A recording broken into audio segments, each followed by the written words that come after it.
I mean, what's Pro Football Focus doing? Last week they had Brady. This week they got Brady.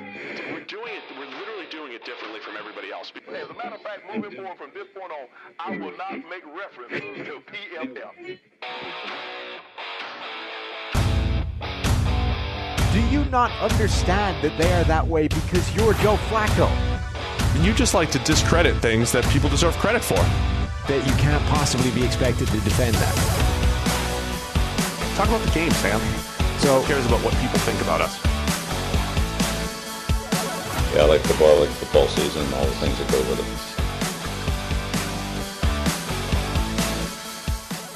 it. Welcome into the PFF NFL podcast. Steve Palazzolo here with Sam Monson and special guest Mike Renner.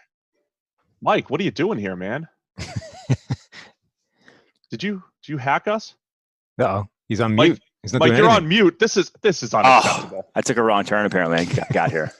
You're on mute with the alive Zoom cam here. But yeah, we invited Mike Renner onto the podcast. Sam, how you doing, by the way?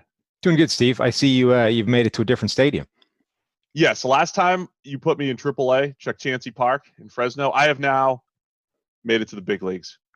This is the old Pac Bell, AT&T, Oracle Park, whatever it's called right now. You look like you bought a ticket to get there. I did actually buy a ticket to catch a game at one time and sat in a similar seat, nice, overlooking the ocean. Anyway, yes, I made it to the big leagues here on our Zoom call with the Giants. So we've got Sam here, obviously, and then we invited Mike because last podcast, if you guys listened, Sam and I did a mock draft, and who better to tell us how good or bad we did than Mike Renner, our draft guru and co-host of the 2-for-1 Drafts podcast, which is hot right now. Mike, isn't it hot right now? You guys tearing it up?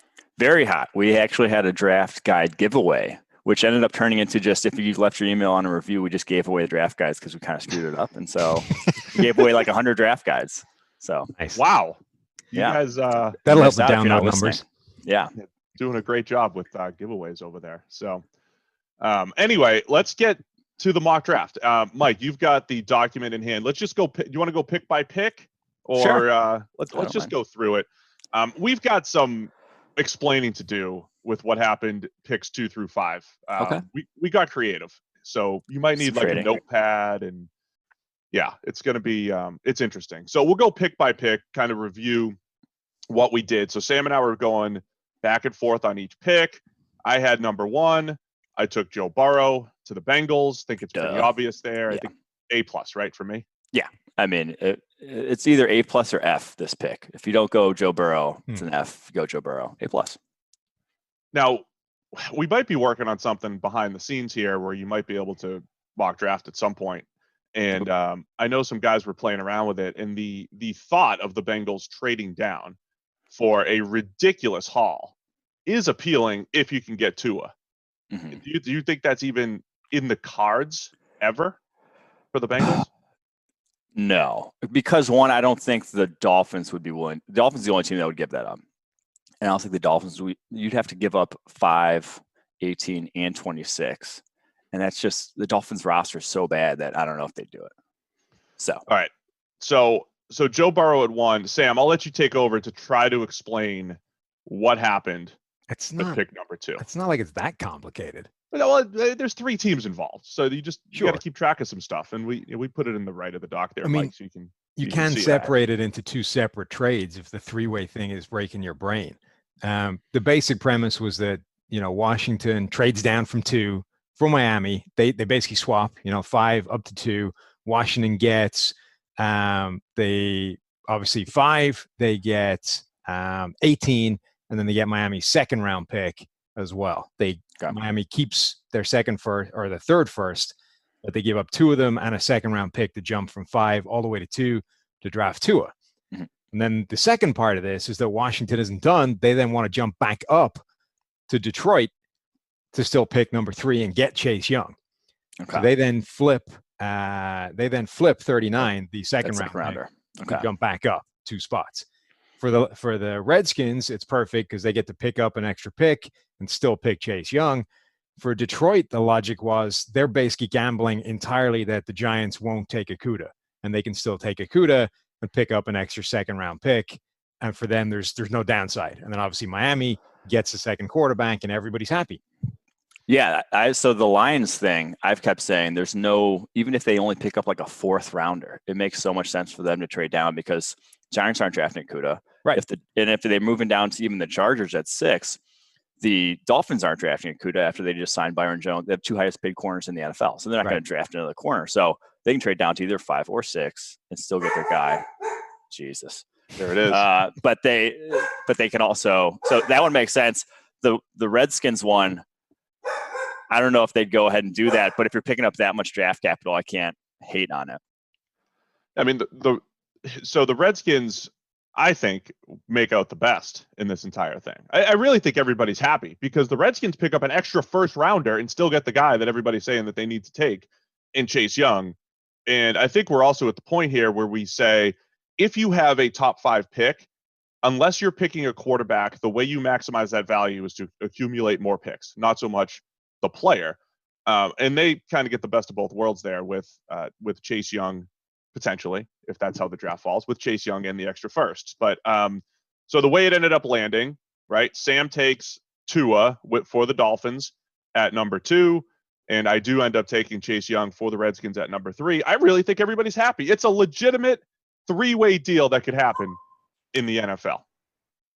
I don't hate it. I mean, I don't think it's going to happen, but I don't hate it. Mike, where are you on the Dolphins with their quarterback stuff, right? Because there's been reports that they are not in love with Tua the way everybody has been assuming they are, or at least they would take him after Joe Burrow goes number 1. The first reports are kind of like, well, they're not going to take Tua. They might take Justin Herbert that high. And then that seems to have progressed to Miami might actually try and throw the entire farm in the direction of the Bengals and get Burrow. So I do think they would want Burrow, and I do think they'd be willing to go a lot, maybe 5, 18, maybe a next year first round or something, but I'm not sure it's still going to be enough to get all the way up to 1. So I can see that being the case.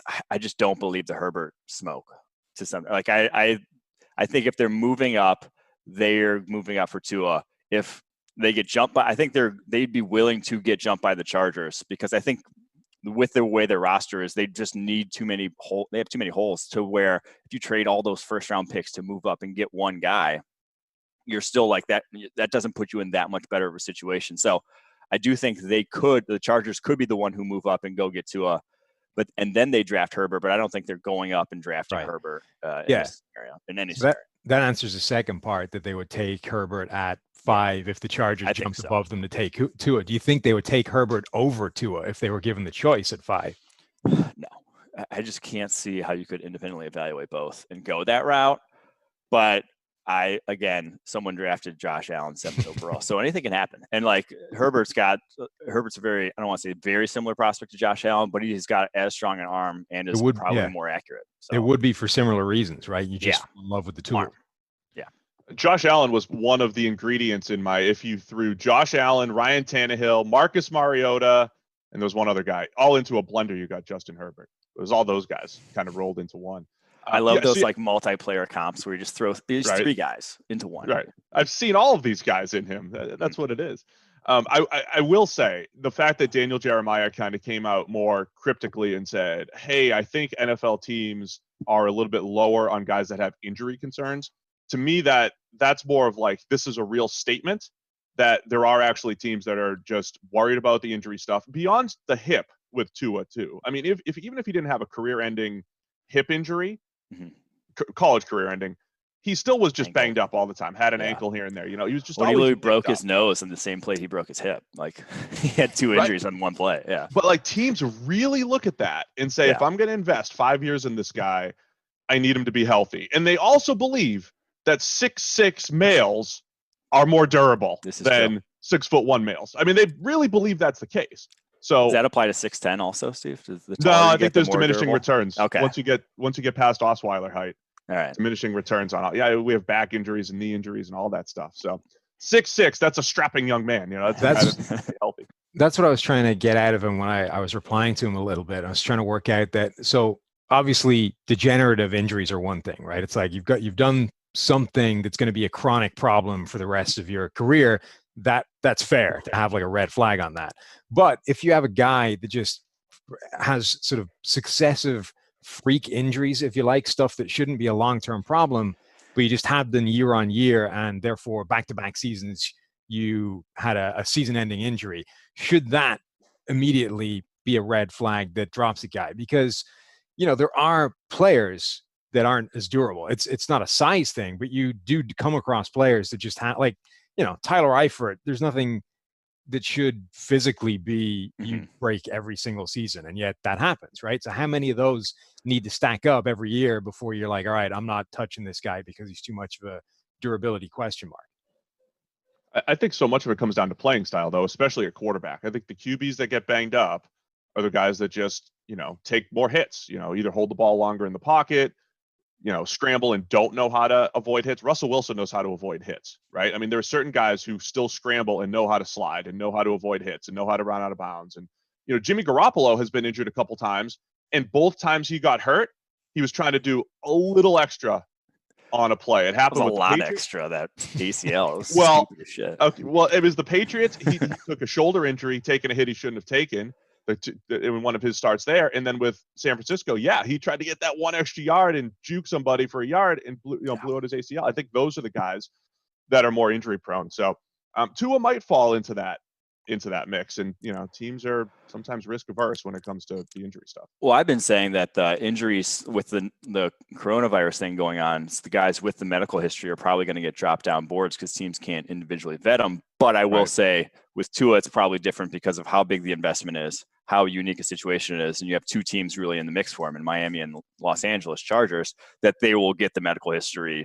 They'll find a way, Well, it sounds like he also got evaluated by Tennessee's team doctor, who's like a world-renowned hip specialist. So I think it's one of those deals where they're like, the league is clubbing together to make sure that they have his evaluation on point.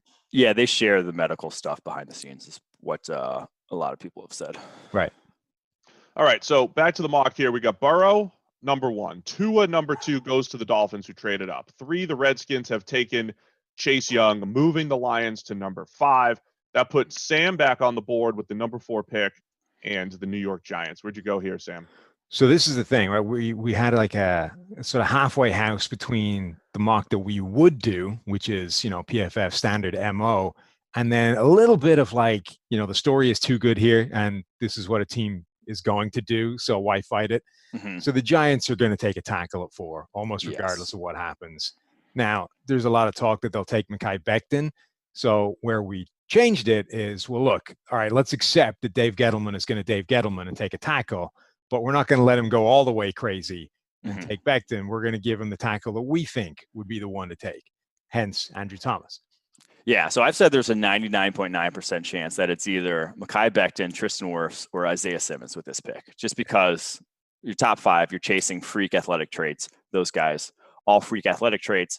But Andrew Thomas, to me, is that classic argument of he's an well above average athlete, has above average length for the position. He just might not be as freaky as some of the other guys in this class, but on the football field, he's better. So it's not limiting him in any way, shape, or form his athleticism. So don't go chase the freakiness. Get the guy who's actually good at football. To me, that's Andrew Thomas. Yeah, I've been of the mind that Andrew Thomas, our top tackle, I know you like him, Mike. I like him a ton. I just like the combination of what he does in the run game. Don't think he has a ton of weaknesses there. What he does in pass protection, has played both sides of the line for whatever that's worth throughout his career.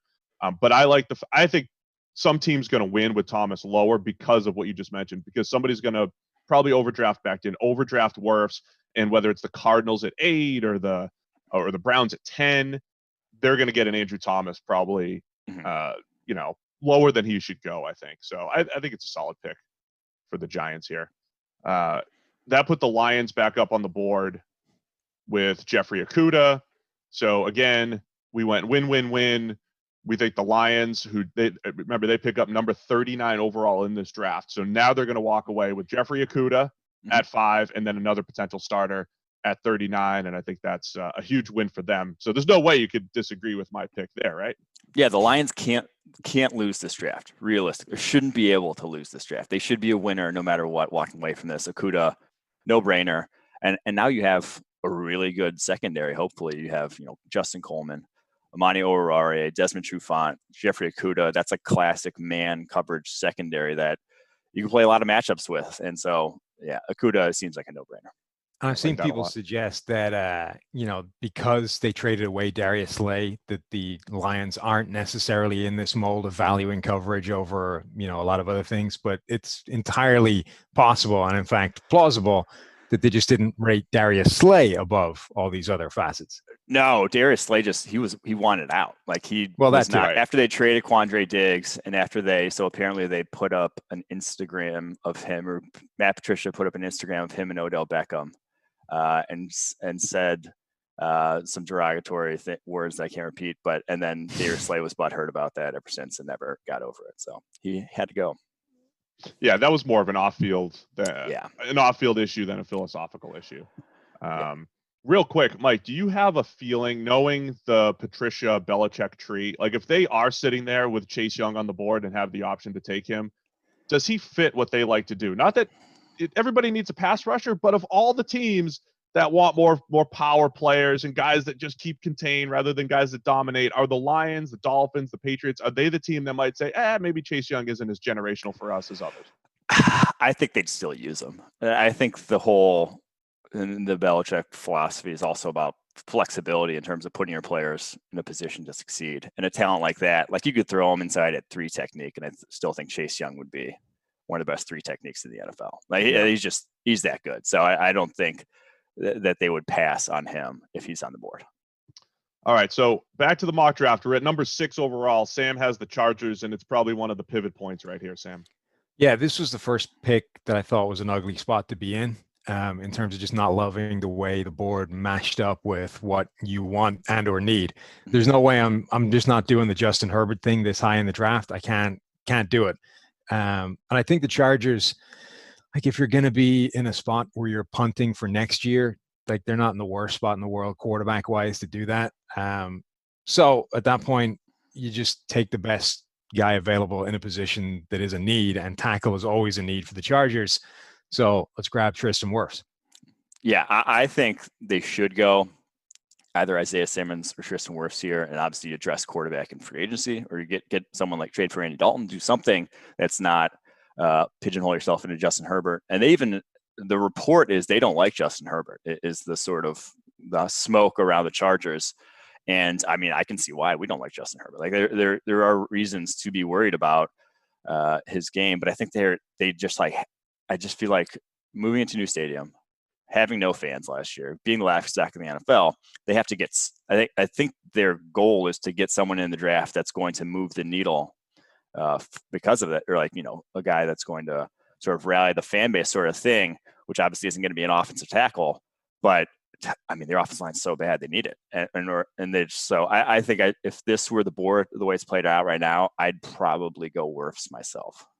It's funny because I think we've all dreamed of this Isaiah Simmons matchup that you've said that match together with the Derwin. Chargers. Yeah, him and Derwin on the same field, Chris Harris, and then Sam's brought up the fact if Okudah did drop, and the Chargers who have loaded up in their secondary, and they just do it again with Okudah, be awesome. Man, how incredible would that be? I mean, but you almost have to do that to try to compete with the Chiefs, right? Once you figure out that quarterback situation.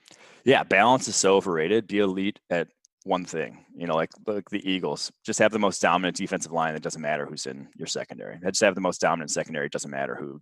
And they have pass rush, but it doesn't matter anything else at that point.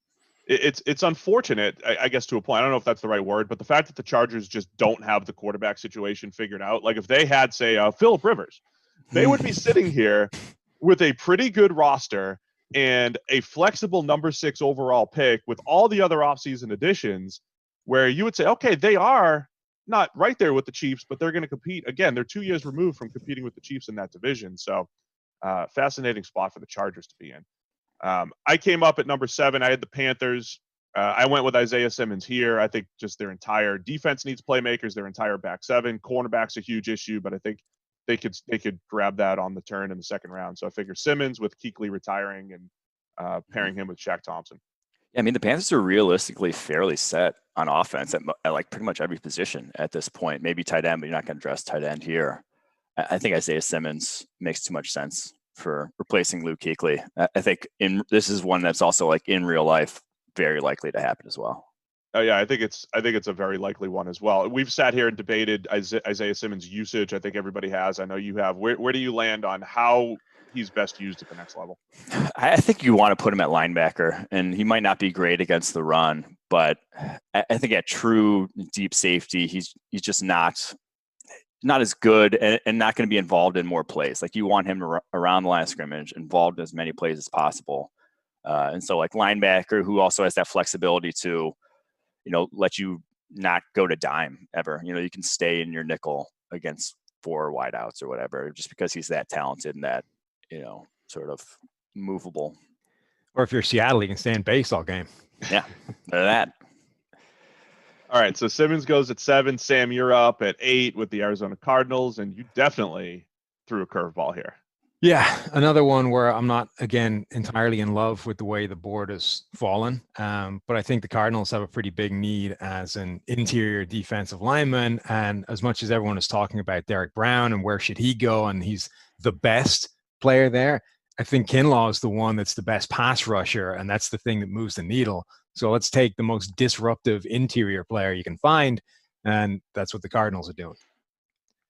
Yeah, I still think they would love to go offensive line here, just with how bad their offensive line is, and Kyler Murray, how valuable, how much you have invested in that, and how much we've seen like run-heavy offenses with a mobile quarterback just be successful in the NFL. So I would probably go tackle. Jedrick Wills, his athleticism makes a lot of sense there. But Javon Kinlaw, I think on the next draft board update, he's going to be above Derrick Brown. He's just Good. He really is a freaky interior pass rusher. He has all the traits to get it done.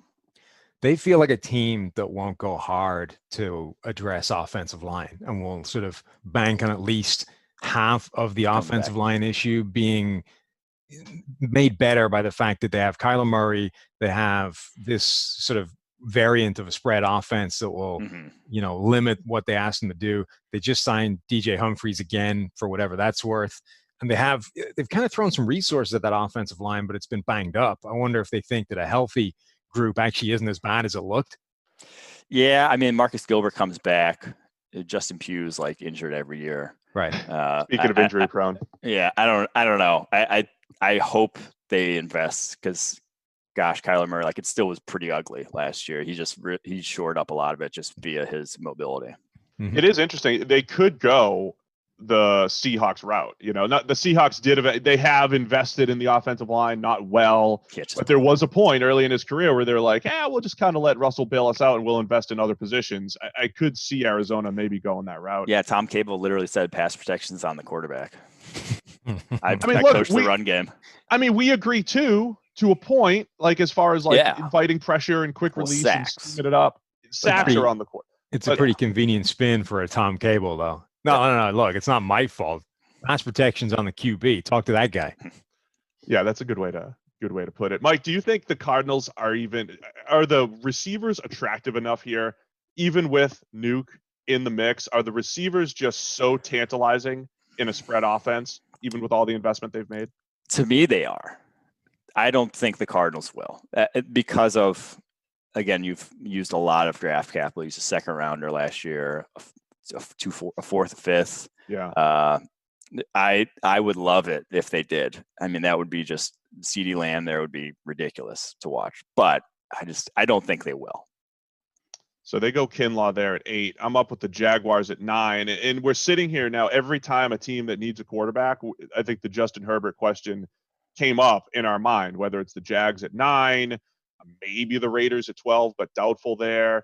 Broncos at 15. Are they in the mix? Yeah, he's a big, tall guy with a cannon that John Elway might like. But I'm sitting here with the Jags at 9. I decided to pass on Justin Herbert and go Jerry Jeudy. Debated between him and CeeDee Lamb and said, okay, Judy's, I think, the guy that I would want to pair with Minshew right now and have him combined with DJ Chark as the 1-2 punch there.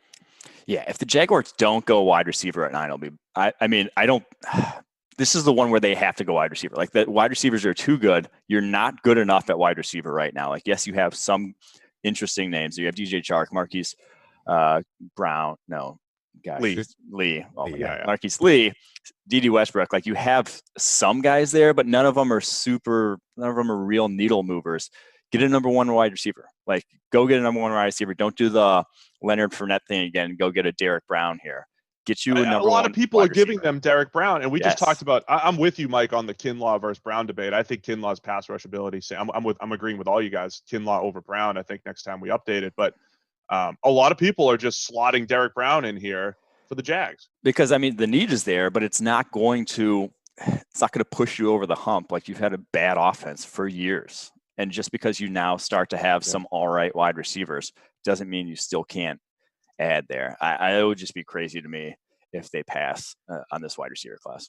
So your comp for Derrick Brown is one that I like, Mike. You've had Akeem Hicks, right, as your comparison to him. The reason I think that that's really interesting is because he's had a season or two where he's actually he's not been elite, but he's been a good pass rusher, right? His sort of upside or ceiling as that power pass rusher, where you can kind of threaten 10 sacks, you can get 50 pressures or so as this power force.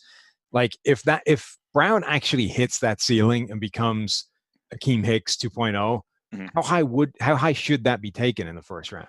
Or assuming it's the first round. So that's the thing. It's at the end of the day, if you, in terms of like wins above replacement added, he'll probably be a top 15 player in this draft class, I would imagine, just because of how few players do end up being good. And he seems like a super high floor kind of guy. But I just think you should chase the guys. He'll probably be like 15th in wins above replacement over his 4 years. You should chase the guys in the top 10 that you think could be in the top 5 to top 10. Think could even push the ceiling higher than that. Number one type of wide receivers like Jerry Jeudy are those guys who could end up as top 5 in this class in terms of wins above replacement added.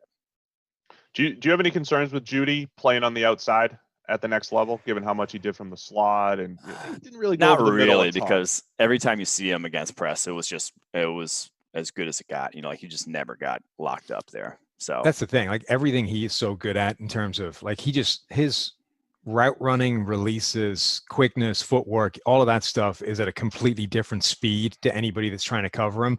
That's the stuff that you need to avoid press coverage on the outside. So the second he sees it, it's the same as it is from the slot. He's absolutely tying up cornerbacks that can't mirror him. All right, so now we get to number 10, and Sam, you're up with the Cleveland Browns, and you went Josh Jones, the tackle from Houston. Yeah. So obviously the Browns are another one of those absolute nailed on to go tackle pretty much. But because they just handed Jack Conklin big money in free agency, they need a specific left tackle because there's no way they're flipping them. So Josh Jones.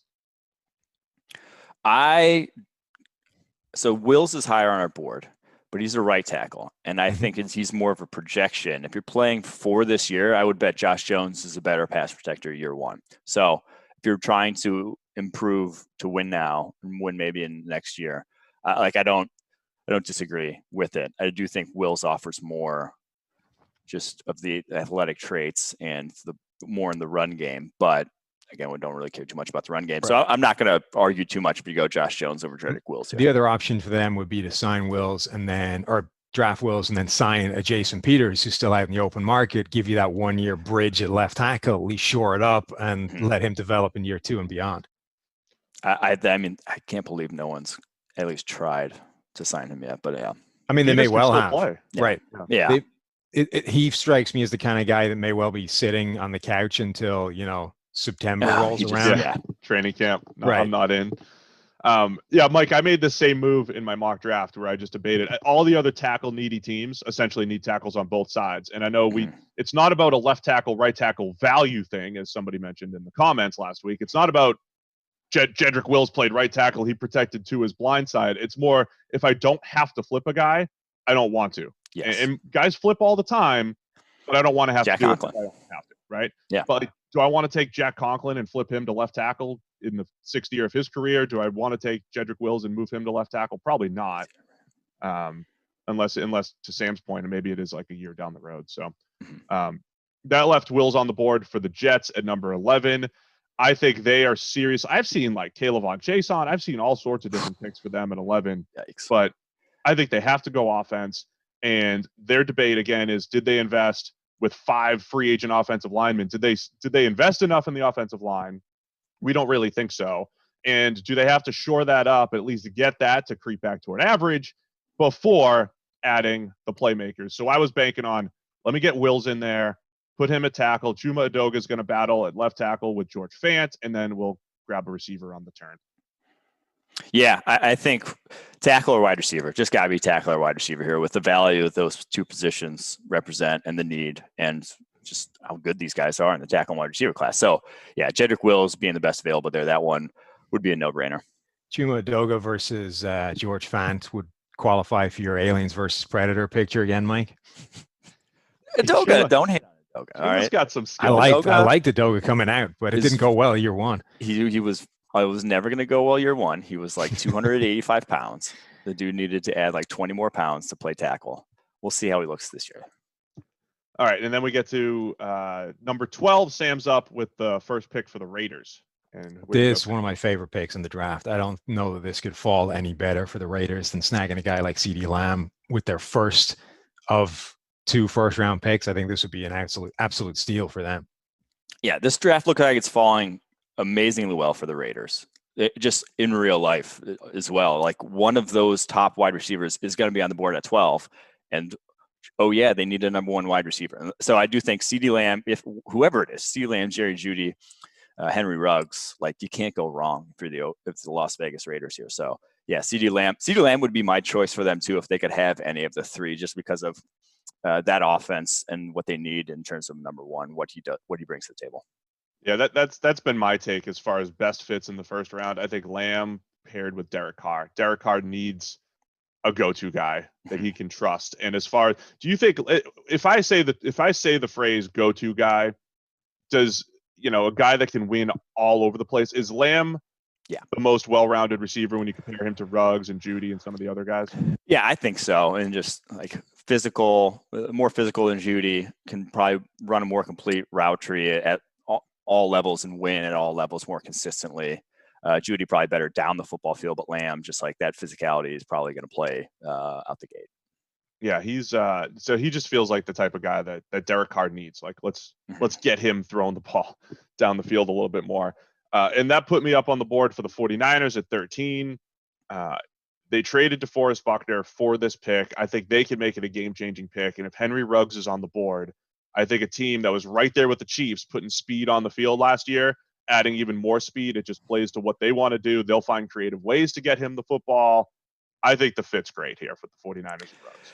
Yeah, I think they just go, best wide receiver available also. A lot of people are not as high on that for some reason because they have, Jalen Hurd, Marquise Goodwin coming back. But those guys, they're not Henry Ruggs. Like Marquise Goodwin had 400 yards his last year of college. And that was, I know Ruggs' production isn't great, but even he was better than that at Alabama.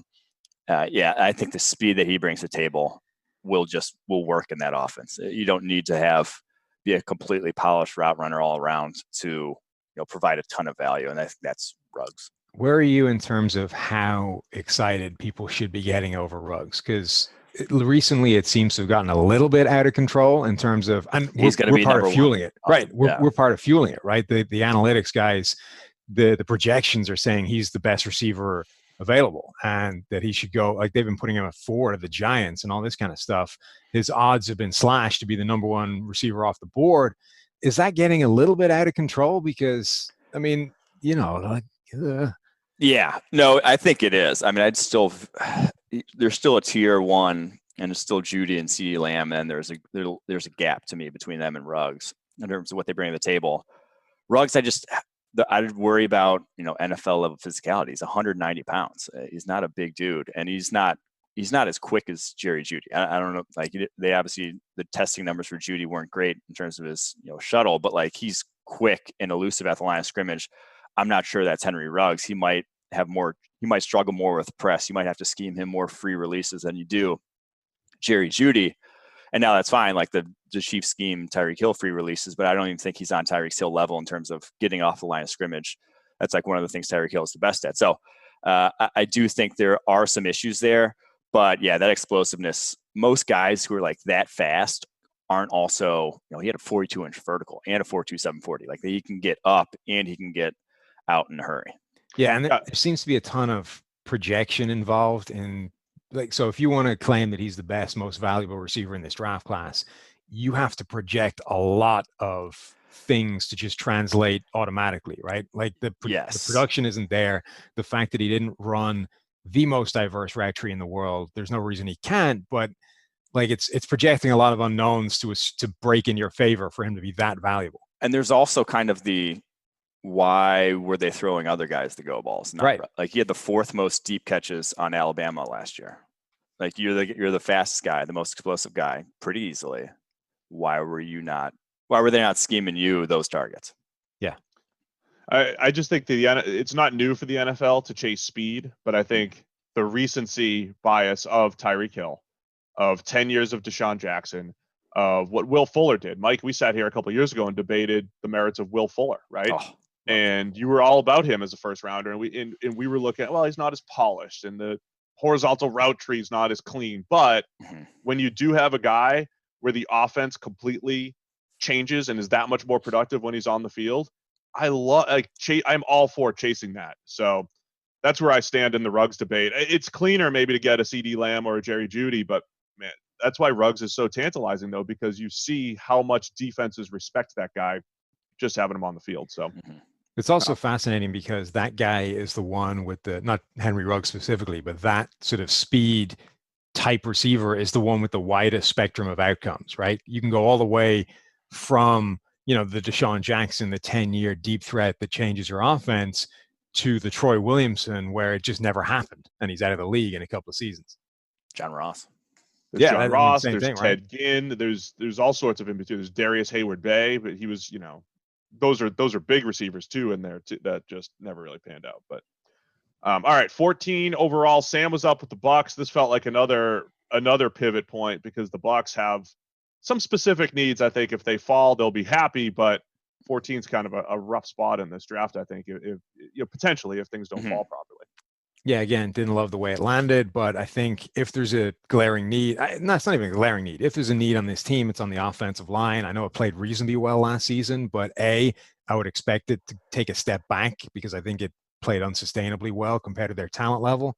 And B, they currently have Joe Haig to start at right tackle, and you have Tom Brady to protect. So let's try and fix that.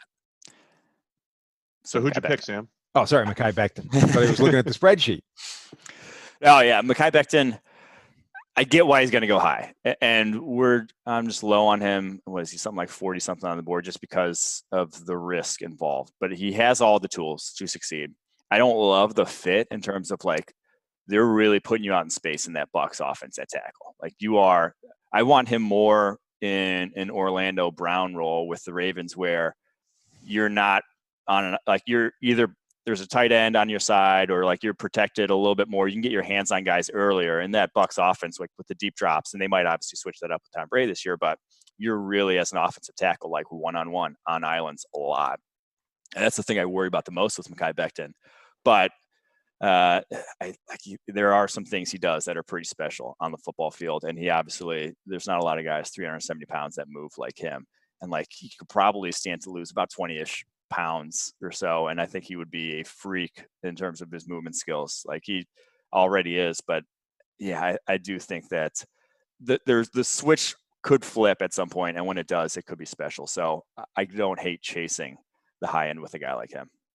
That's where I am with Becton as far as like I'd be willing to take that in the second round because it could click. I'd be scared to death especially if I'm the Bucs, right? How important is pass protection with Tom Brady for the next 2 years? And here's a guy that's a project to come in and maybe start at right tackle right away.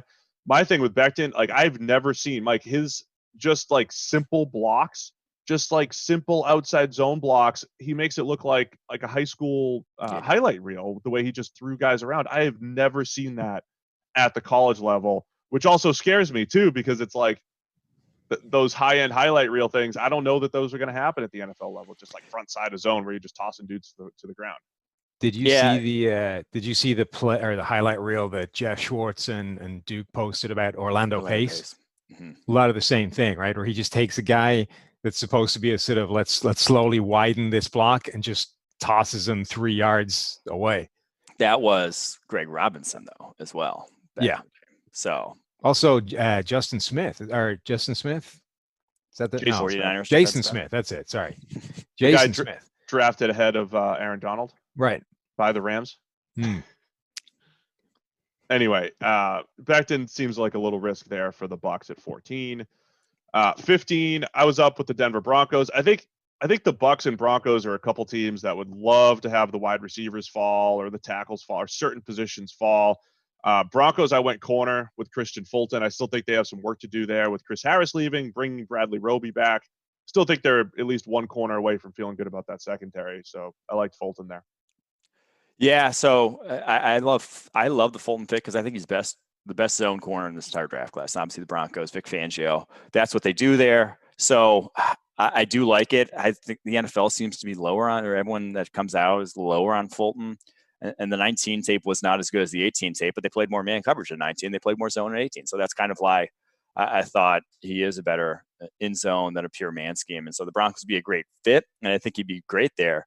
I'm not sure if they'd be pulling the trigger. I'm not sure where else they'd go at this point with all the receivers that they'd probably want off the board. But for me personally, I love this pick. The Broncos feel like the team that might end up walking away with a defensive tackle, and it's going to feel like it's a Derrick Brown, it's a Javon Kinlaw, and that's it, right? Yeah, I mean they have some need. I guess they got Jarrell Casey, but I don't think they need defensive tackle. They don't have a ton of needs. Is the thing on that roster. It's fairly well rounded. Now it doesn't mean it's a great roster, but they don't have a ton of like very big holes.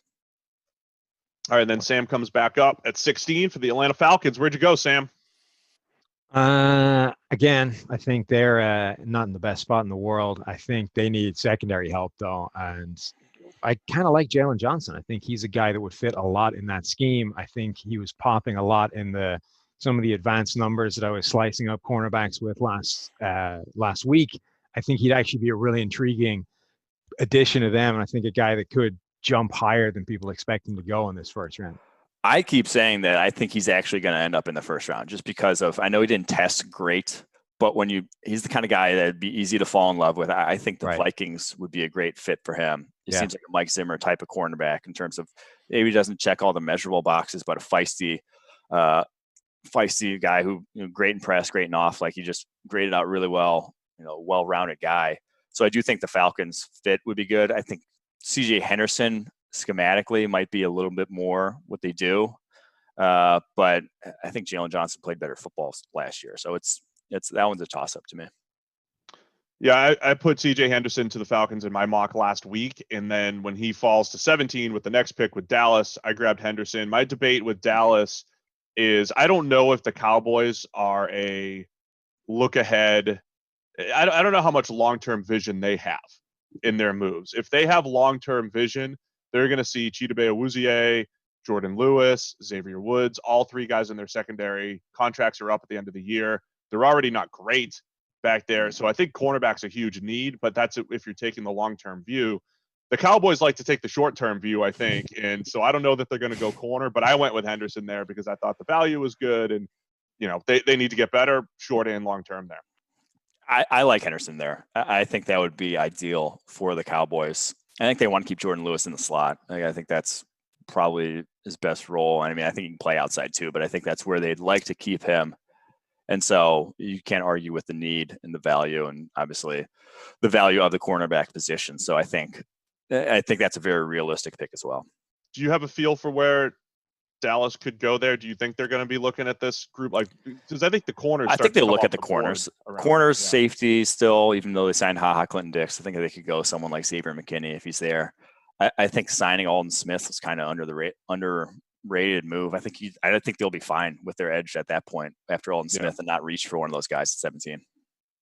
All right, then Sam comes up again at 18. This was Washington's pick after trading down. So this is Miami's initial 18th overall pick heading into the draft, and now it's the Redskins. Where'd you go, Sam? Yeah, I want to go receiver for the Redskins. I think that's a good spot of need for them. And, I've been talking all the way through this process, and I think Denzel Mims might be the third best receiver in this class. So with obviously Ruggs is going to go higher. Ruggs goes and he becomes the fourth receiver that we take off the board. I think Denzel Mims to the Redskins with the free pick that they got and still taking Chase Young is an awesome first round for them. I like Mims a lot. I go back and forth on him because, and at 18, I don't think it's too high to draft Mims. I think that's the type of talent he brings to the table. He was just so inconsistent with his releases at Baylor. Like he the way he gets off the line, he just is straight up and down and runs a lot of his routes really high. But then he went to the Senior Bowl and didn't run routes like that and was like sinking off the line of scrimmage and just torching guys. So like, I think he's capable of doing, really high level wide receiver things. It's just, he was really inconsistent on tape with that. And already a senior, that was a little worrisome, but like the Senior Bowl, what he was doing there, if you just watch that tape, you would draft this guy in the top 10. And that's what Sam likes to look at, that Senior Bowl tape, right? So, it was nasty though. It was, so Mims definitely felt like he was just kind of, you mentioned the releases. I thought they just looked lethargic at times. I don't know. Like he was just kind of cruising through. We've written many articles on the website about Mims and how we should probably buy into the hype, right? Buy into the offseason hype. So is that the case? Sam's kind of bought in. Of all the people, do you take the film and say, look, he checked the box at the Senior Bowl, checked the box at the Combine. Everything's great after the season. And that's what we're going to weigh higher than, say, the snaps on the field. I think it's one of those things where he showed he was capable of it. Right. And has all the athletic ability to do it and like elite athletic ability to do it.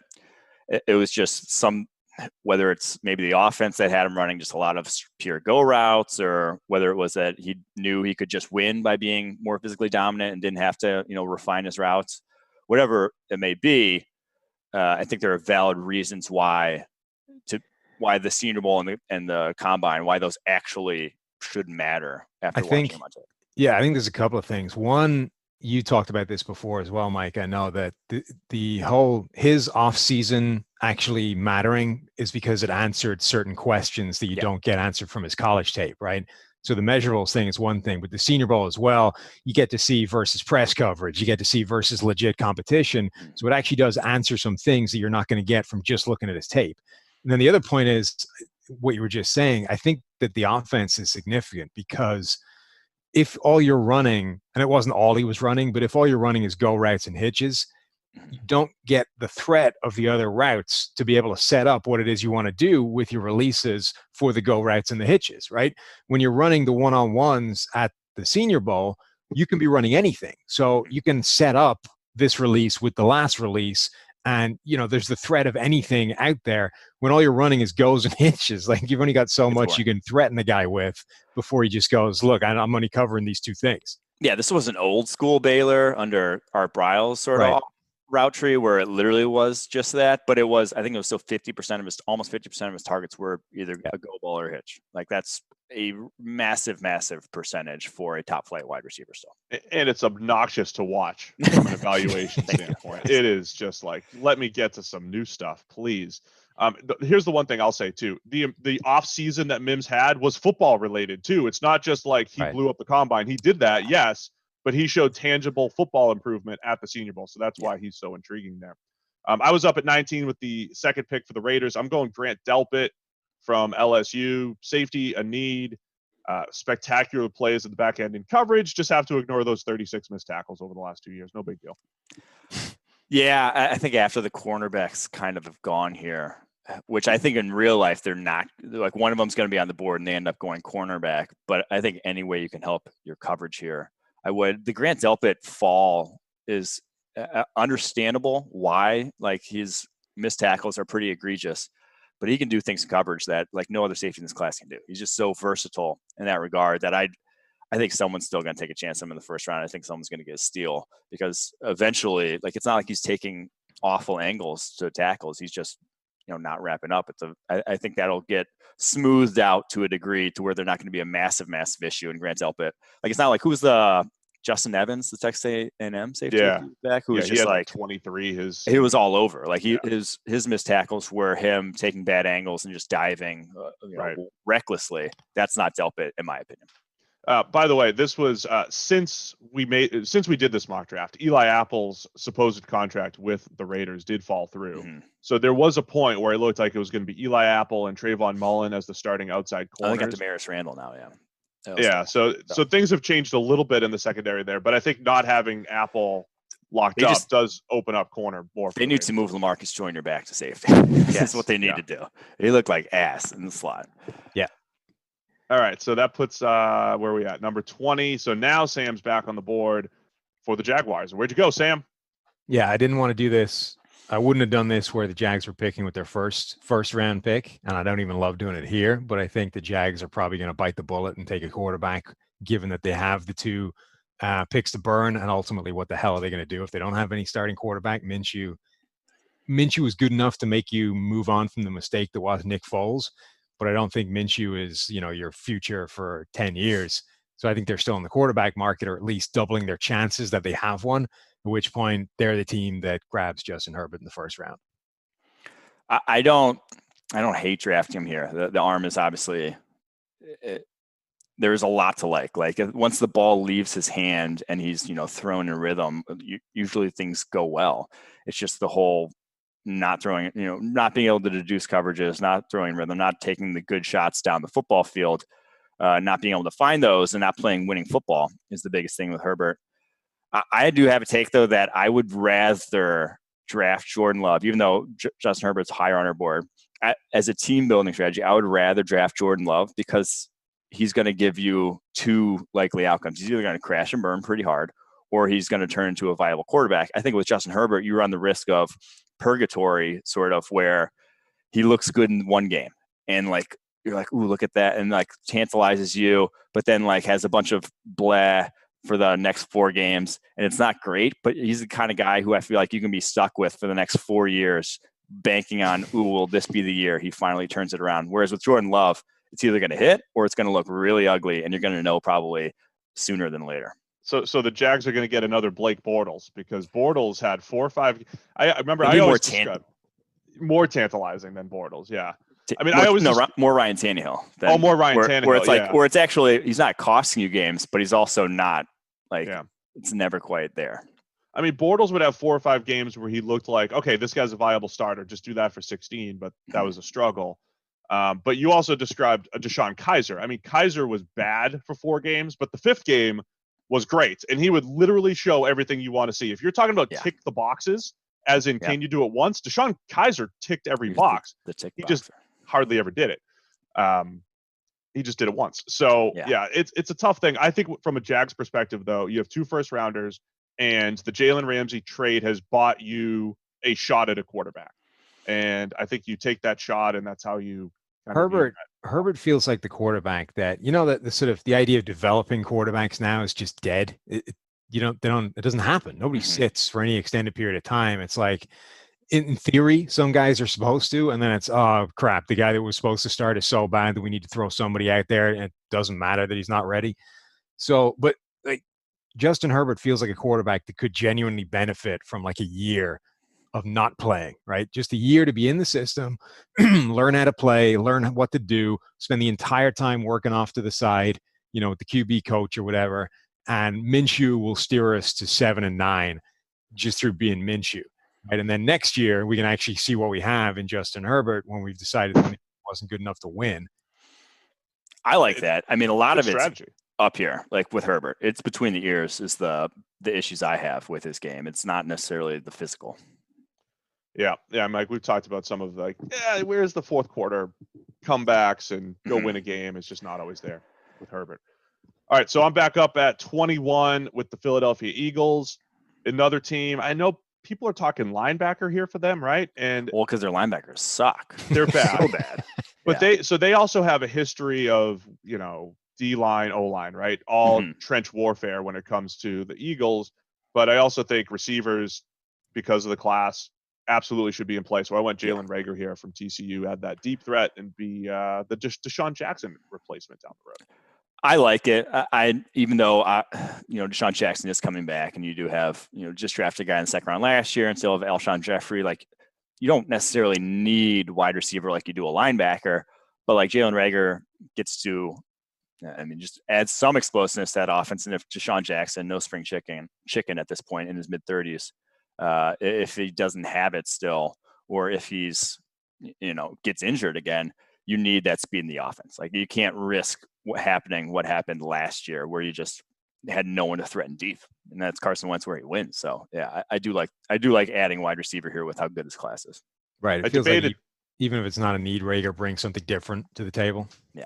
I debated T. Higgins here. Do you think he's too redundant to J.J. Arcega-Whiteside? I do, because again, it's the vertical aspect that just like no one respected last year with the Eagles. You just need someone to bring that to the table, because that's not Jeffrey's game. That's not J.J. or I'm not going to call him J. Do it the right way. Not going to know. Mike's with me. Mike's not. Do it the Sam way. Arcega. It's J. Arcega. Yeah. J. Jaws that's not his game either. All right, Sam's up at 22 with the first of the 2 first-round picks for the Vikings. Yeah, so the Vikings have boxed themselves into a corner where if they don't come out of the first round with at the very minimum one of a receiver or a cornerback, they are screwed. Now, they might not have to take 2 of them, though, to be honest, that's probably the way to do it. So a couple of cornerbacks have already gone off the board, but I really like Jeff Gladney as a fit for this defense as well. So I think they're relatively happy taking him here, even though a couple of corners have already gone. Yeah, I think the fit's really good. Him and Johnson fit really well, in my opinion, with what the Vikings do. Gladney played a ton of quarters at TCU. That's like that's their MO there. What's his name? Gary Patterson. That's his coverage. Zimmer plays a ton of quarters and split safety stuff. So I think he would seamlessly fit in there. And then the need, like I have people saying that they go D-line back to back, and I just can't imagine them not addressing at least corner and wide receiver. Yes. With one of those 2 first-round picks, at least one of them. Like they're just so bad at both those positions right now. Yeah, I mean, realistically, they probably should address both, but they do have so many picks in this draft, they don't have to force anything. We'll see what they do with their second one when I come up. And, I think you split the GMs up here. Sometimes. Yeah, we just did every other. Alternated. Okay. It was easier. I think if this draft fell in an optimum way for the Vikings, they would end up with one of the receivers and one of the cornerbacks. But if it doesn't, I think that's the thing, right? I think they have enough other needs that as long as they get one of those, they can live with the fact that the board doesn't fall that way and they end up going D-line or another position with one of the first rounders, but they've got to come away with at least a corner or a receiver with one of these 2 first rounders. I think the rest of this first round gets really interesting now. So the Patriots are up at 23. Obviously, they need a quarterback. They don't have a second round pick. I didn't want to force Jordan Love here. I could absolutely see it happening. I could, to your point, Mike, there's the quote unquote upside. There's the bust factor. He's another guy. His highlight reel, you could say it about every player, but his highlight reel truly is top 10 caliber, because you're seeing like sidearm cover 2 shots and throws on the run, and you're seeing everything you want to see, and then some from Jordan Love. But then I decided to go full-on safe Derrick Brown pick for the Patriots at 23 at defensive tackle. The value's there, maybe. That's what I think. Once you get to around, like I said, 15 or so, he's going to be one of the best players in this draft class. Like he's very safe in that regard. He's just already very talented, and the way he wins is easily projectable in the NFL. So you just worry that he's not that athletic. He's not particularly explosive, and hasn't been dominant or close to dominant as a pass rusher. So those things obviously don't move the needle as much for the Patriots on the interior. They love run stuffers. His game fits exactly what the Patriots asked from their defensive tackles. So, yes, I think this pick is a slam dunk for them. This is where I went more like, here's what I think the Patriots would do based off how the board's falling right now. He'll go over. I've got another like, here's what the team will do pick later on. You'll see that one. But anyway, Sam's up with the Saints at 24. Yeah, Saints at 24. I think receiver was a thing for them before they signed Emmanuel Sanders. I think they probably ticked that off to the point where they don't need to chase it. And I really like Xavier McKinney as a future Malcolm Jenkins replacement. I think their roster is in good enough shape that they can kind of draft for next year rather than this year. And that feels like a really good succession plan pick for them in the first. Yeah, they really might be the most complete roster. At this point, I'd probably go linebacker, though. But, I mean, Xavier McKinney, he played linebacker at Alabama last year. If you want to just drop him in next to Demario Davis there, I wouldn't even hate it as him, putting him at linebacker to start his career. So, I think talent-wise, I'm not going to argue with that here. Patrick Queen would make sense for them as well if he fell all the way to 24. But, yeah, Xavier McKinney, I mean, he'll see the field at least as a first rounder, whereas, you draft some other positions on this roster, they might not even see the field. That would add some versatility to that defense with Chauncey Gardner-Johnson back there, Malcolm Jenkins, and then Xavier McKinney. That's three guys that can kind of move around the defense a little bit for the Saints. All right, so positionless defense. Positionless defense. That's right. Well, wait to the Ravens. So at 25, the Vikings are back up on the clock. I was looking at all the receivers. So I'm looking at T. Higgins, the next receiver on our board, and I'm thinking, would he fit with Kirk Cousins? Would Kirk Cousins give him enough opportunities to make plays? Maybe. I think T. Higgins could be a fit there. I ended up just deciding to go half what I would do, half what they might do, and say, okay, Jordan Elliott is the next defensive tackle on our draft board. I think they will want to get better there after they get that cornerback. So I went Jordan Elliott, the Missouri interior rusher. Yeah, they need. I mean, Shamar Stephen had what do you have? Fewer than 10 pressures in a full season last year. It was awful. Like they need some interior pass rush with how, just with now how depleted their defensive line is outside of the guy whose name's escaping me from LSU. But I think that would. Daniil Hunter, there we go. I think that Jordan Elliott, I really can't believe he hasn't gotten more sort of hype throughout the process. He's just really good. I don't know how to right. He's just really good. Not a bad athlete or anything. There's not a ton of negatives to his game that I don't see why a lot of people aren't higher on him. I was going to ask you that. Sometimes I purposely stay in our own bubble just to make sure that our evaluations are clear and I'm not getting influenced, but I haven't heard a ton of hype for Elliott. Is he projected to go in the second round, lower? Are we the only ones that are? Yeah, I think he's more late second round kind of guy. Wow. But in the same sort of vein as guys like Neville Gallimore and guys who just they're probably not going to go in the first, but somewhere off the board on day 2. It does look like a good crop of second and third round interior D linemen, but I think Elliott's that first round caliber type of player. So Dolphins are back up on the board with Sam at number 26. Where'd you go here, Sam? Well, they got Tua in the top, so now they need to fix the offensive line, which was historically wretched last year. I know they attacked it in free agency a little bit, but not in a way that would encourage you tremendously. So I think they're going to go offensive line, and at the moment, I think the best potential day one starter for them would be Jonah Jackson. I love Jonah Jackson, and if this were real, if that actually happened, it's not going to actually happen. He's going to go probably the third round at the earliest. But I mean, I think it is a massive, massive upgrade. To me, he's a far, far better prospect than Michael Dieter, who they drafted last year.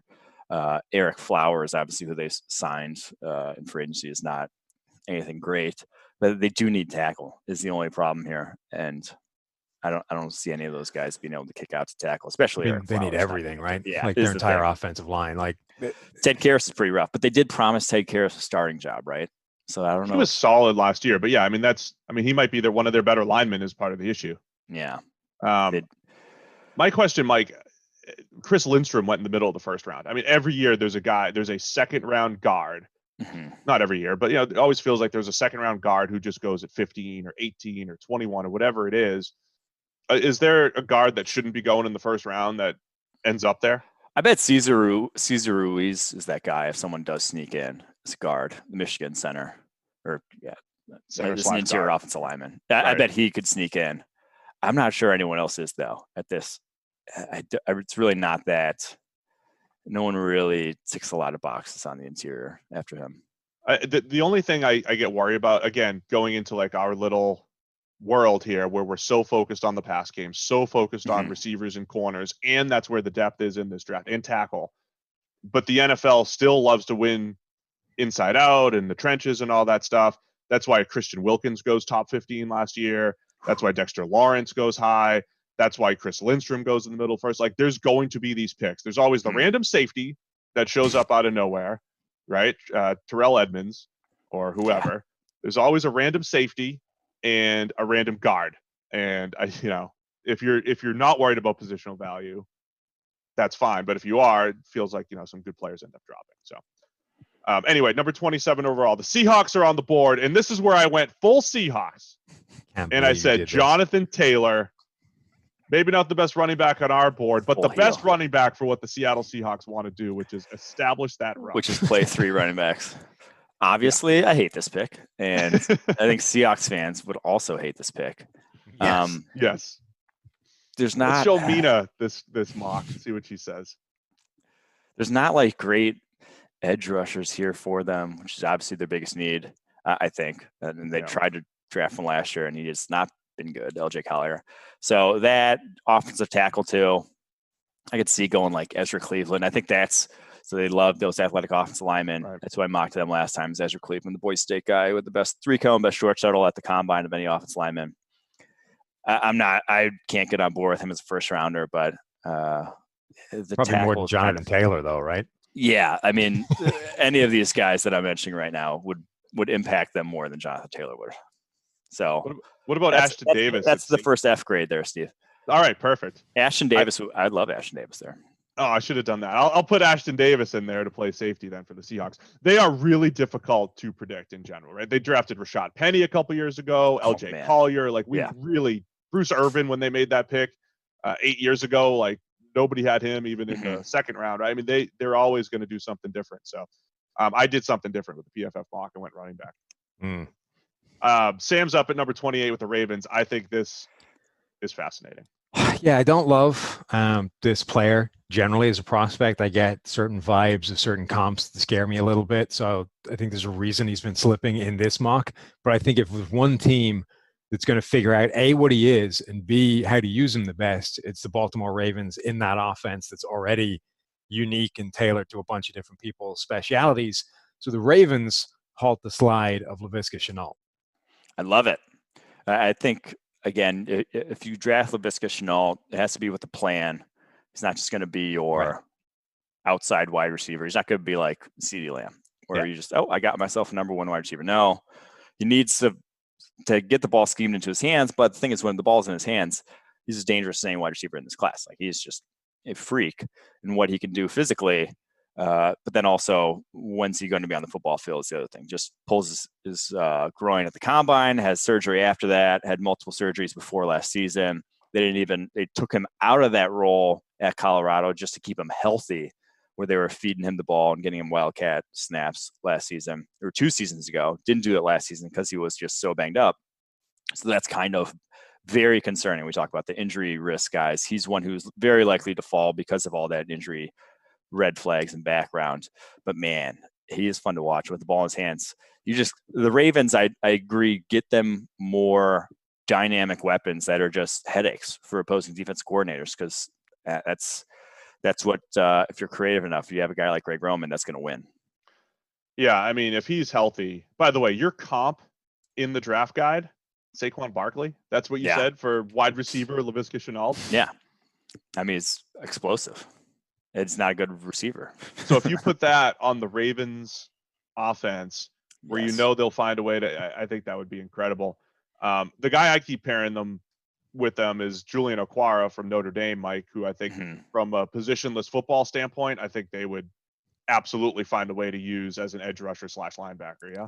Yeah, I love Okwara. I love Zach Bond, fit for them. Yep. Just guys who athletic and can blitz and get after the quarterback. And can get to the quarterback quickly, also being a big part of that.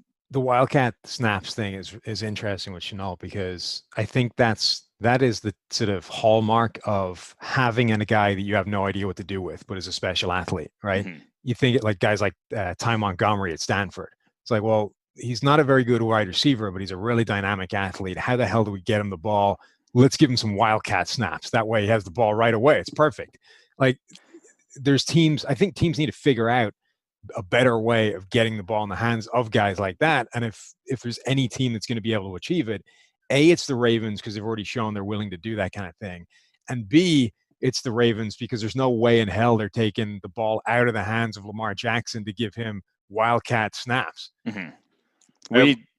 We had him on the 2-for-1 draft, Laviska, and he said his favorite route was the Wildcat. Just get him the ball.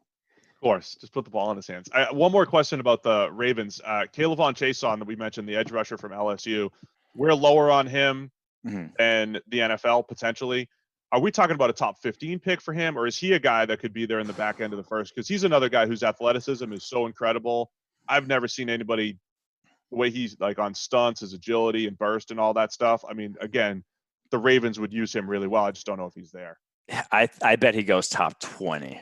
I just think someone's going to, maybe it's, I don't know who, maybe the Dolphins at 18. Someone's just going to like, we need edge so badly. We need pass rush so badly. Take pass rush. Take next pass rusher. And he's probably the next pass rusher after Chase Young for a lot of teams. All right, so 29, Tennessee Titans are on the board. I think there's a couple different ways they could go. I went wide receiver in T. Higgins, and I said, look, if I'm going to invest in Ryan Tannehill, I'm going to make it the best possible situation for him. Corey Davis, contract up at the end of the year. But they already have Hall of Famer Corey Davis. Yes, listen, Steve. Sam, he could listen. He'll pair with someone else. Year 2 is, or team 2 is where he really. Second contract Hall of Famer, as I predicted. But you're talking about a year from now. Right now, you have T. Higgins, Corey Davis, and A.J. Brown on the field, and then it's A.J. Brown plus T. Higgins. Give Tannehill all the weapons so that he can do what he did last year. Yeah, this one's kind of like a path to see the field sort of problem for me, just because you got Corey Davis, A.J. Brown, Adam Humphries. If none of them get hurt, you're looking at 150 snaps for T. Higgins in year 1. And then yes, Corey Davis leaves, but like it's your first round pick. You'd like them to start impacting pretty early on when you have that good of a roster. I mean, they made an AFC Championship game last year. It's, on paper, a good roster. You got to get someone who can add right away. I think tackle is probably your biggest sort of red flag mark on the roster. Dennis Kelly. Now he's not disastrously bad, but you'd like to upgrade over that. So still a swing guy, right? Yeah. So maybe like a Ben Barch here, or I mean, there's some there's no real interior defensive lineman left on the board or great edge guys that. I mean, actually, edge guys that could go. The edge guys kind of dropped a little bit in our mock here. Mm-hmm. Are there any tackles in our world? I think we have 5 first-round tackles, right? Yes, 5. And then how big is the drop off? Because again, that's another position, like you mentioned, Ezra Cleveland or Ben Barch. I mean, those guys could sneak into the first. We saw Caleb McGarry sneak into the first last year. We had him as a 3rd-round prospect. So how big is the drop off between our first round and our second round of tackles? So I think I like Barch. I like Niang, Driscoll, and Cleveland. But there's a pretty big drop off, in my opinion, between those top guys and then after that. All right, so maybe like those top guys, I feel good about all becoming starters and like capable starters early on. Those other guys, it's like maybe they do, right, at some point. All right, a couple more picks. We've got Sam at number 30, drafting for the Packers. Yeah, angering a lot of Packers fans because there's linebackers on the board, and every Packers fan in the world thinks they're going to go linebacker in the first round. But instead, I'm going with D-line reinforcements with AJ Epinesa. I think he can add an impact player in that kind of interior alignment next to Kenny Clark and be a real force there for them. See, I think he's I think I wouldn't hate this pick. I think he's a lot better than Dean Lowry, who kind of plays that role for them now. Right. They just gave a contract to. Is obviously a lot longer. I think he does need to put on some more weight. I think that's his ultimate, because of what he was 275 maybe at the combine. He needs to get up to like 290 and play on the interior. But like I don't think that should be that hard. He's only a true junior, still a young guy coming out. So I think that's his best role. And then if that is his role, like the 5.1 second 40 is really not as big of a deal. Like that, you can win on the interior and not be a freak nature athletically. So I would be willing to get on board with him to the Packers at 30 for sure. Is he going to fall out of the first round, or was he ever really in the first round mix? Is he another guy that is? I think he was. PFF creation? No, I think he was. I just don't think. I do think that those are legitimate red flags at 5'1" with his athletic testing. Those are legitimately like below threshold if you're going to play on the edge in the NFL to where you're going to draft in round 1. So I do think that really did actually hurt him a lot. So then I'm up with the 49ers. Their second first-round pick at 31 overall, and I went Trevon Diggs, the Alabama corner. I think the scheme fit, size, length for what they want, added more depth outside. Corner. Yeah, scheme fit's great here. I can't argue with that. I've kept saying that they probably biggest needs probably interior offensive line, but like don't draft that at 31. Yeah. But then they also don't have a second-round pick, third-round pick, or fourth-round pick. So it's like this one makes a lot of sense if they were to trade back to try to get some more draft capital. And this could be where your random center or guard sneaks into the first round also. But I would much rather have Trevon Diggs than random center or guard here. Some people hate Diggs as a prospect. Where are you on him? He's so, I mean, like there's some bad on his tape for sure. And against Jamar Chase, it wasn't good, but he's still like, he's only played cornerback for 2 years now.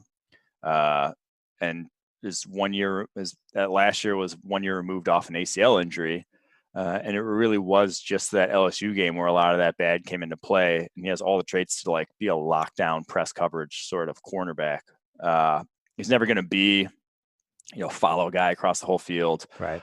Sort of guy. But like in that scheme with the 49ers run, he could be a top 10 cornerback in the NFL with what he brings to the table. By the way, as loaded as this receiver class is, would Jamar Chase be the top guy off the board if he was eligible? No, I still like Judy better. I don't know. Chase is pretty legit. He's good. He does it all. I still like Judy better. All right, Sam wrapped it up with the Kansas City Chiefs at 32 with the Curtis Weaver Boise State edge. Yep. I don't think they're taking linebacker, which is their area of strength right now. So let's give them a pass rusher to at least give them an out to fix the Frank Clark thing somewhere down the line. Yeah, the cornerbacks went in this draft, so there's not really an option for them there that I would feel great about. Linebacker, I might even go, even though the guys are lower on my board, it's a massive need for the Chiefs still linebacker. So I could even go a Patrick Queen there, Kenneth Murray. But Curtis Weaver, dude, he's really good. I don't know how to describe. Like, I get why people are low on him, but I think he will be one of those guys that sort of bucks the mold in terms of winning at the NFL level. I just think he's like, there's not a deep edge class, but I think he's a first round type of talent off the edge. I got to go back and watch Weaver again because you know how you really do have to watch guys multiple times because you just sometimes you're in a mood or whatever it is. When I watched him, it felt like, all right, this guy's beaten up on right tackles and he had a lot of times where he was just isolated on tight ends and running backs. So I'm over there like discounting his wins, but he's got a lot of them. He graded really well, but I'm trying to add context to it. So I feel like I've got a sour taste in my mouth when it comes to Weaver. Well, also shouldn't say don't, but the last 4 games of last season. And so a lot of people will watch the bowl game against Washington because that's the best competition he faced, but he played through a high ankle sprain the last 4 games. You just like couldn't move. It looked way different than any of his other games where he just like couldn't get to the top of the pocket at all. So I would recommend watching the FSU game. Would probably be his best tape. Yeah. I'll go back and, rewatch Weaver. So he rounded things out. So a lot of people are talking Patrick Queen as a first rounder. Do you think he ends up somewhere in the back half of the first round? Yeah, I think he does. I thought the Raiders were always a real clean fit for him at like 19 until they signed 2 linebackers. And so there's not really a great, need. Maybe the Falcons could go linebacker. So there's not a great need until you get, but someone will jump in the back half. Maybe the Saints, maybe the Chiefs. Someone will jump on Patrick Queen. I think he's that. I think he has that ability and coverage that while he's still raw, like he moves real well for a linebacker. One other guy I want to ask you about, Justin Jefferson, the LSU wide receiver. A lot of people have him in the first round as well. I think you've been lower on him, but kind of coming around to him. Where do you stand on Jefferson? He didn't face press last year and didn't do anything from the outside. He was all slot, and he's a really crafty route runner from the slot, but running routes from the slot's a lot different than beating guys one-on-one. And he was asked to do that in 2018. And yes, it was a sophomore tape and he was, a year older now, but he didn't do it that well in 2018. He wasn't a great separator when asked to win from the outside. So maybe I still am a little like anchoring bias there from watching in 2018. And yes, guys do develop, but I'm just worried that, if you draft him at 21, or if you draft him at 31 or 30, you're going to ask him to be, you're asking that guy to be like a number 1 type of wide receiver. You're rarely drafting that guy just to play from the slot. And so I don't know. I know some people are really high on him, but I'm just like another like risk aversion where I'd rather just wait to the second round and draft guys who I feel better about winning from the outside. Yeah, I think it does depend on your mentality, Mike, because if you do say I have to make this guy a number 1 because he's a first round pick, you might fall into those issues. But if you do play to his skill set, he reminded me a little of Victor Cruz, who was really good in the slot and had some route running on the outside. Like if you say, look, you're going to be a high end number 2 for me, then I think you can get a lot out of him. It's probably still worth first. Yeah. The one other thing, Sam and I were going through the 5 teams that don't have a first round pick. and who got the best value out of these situations. Okay, so the Chicago Bears, their first rounder is Khalil Mack for 2 years, for the second straight year. Pittsburgh Steelers, Minka Fitzpatrick. Texans, Laramie Tunsil for year 1 of 2. Los Angeles Rams, Jalen Ramsey for year 1 of 2. And then the Buffalo Bills, Stephon Diggs. Which of those teams got the most value out of the first round pick that they traded? That's tough because, like, Ramsey didn't play great last year. I think going forward, I'd rather have Ramsey of that situation of all those. And don't forget, there's 2 first rounders for Khalil Mack, Laramie Tunsil, and Jalen. Yeah, Ramsey I know. too. That's Wait, it was Jalen Ramsey with 2 first rounders? I believe so, right? Is it the next 2? Oh shit! Well, then I guess I misremembered that. Then I would go Minka Fitzpatrick. Then that one was because you got a lot of cost controlled years for only 1 first rounder, and now they took the big risk in that it could have been a top 5 pick. And right at the time, the best value, but they ended up being, if it was only the 18th pick, 18th, yeah. 18, then that was Yeah, it's 2 first rounders for Ramsey. Oh, right. Shit. Okay. Yeah. Well, never mind then. Fuck that. It's Fitzpatrick. Minka Fitzpatrick. All right. Thanks for making our podcast R-rated. We have a lot of kids who listen to us, Mike. We used to be. Oh, my bad. They're all Steve's fans. They're all 12, apparently. They're all usually. They're all in Steve's house right now. Yeah. They're all running around here at Pac Bell, AT&T, whatever park we are here. So, yeah. Anyway, go check out Mike Renner. All of his work at PFF.com.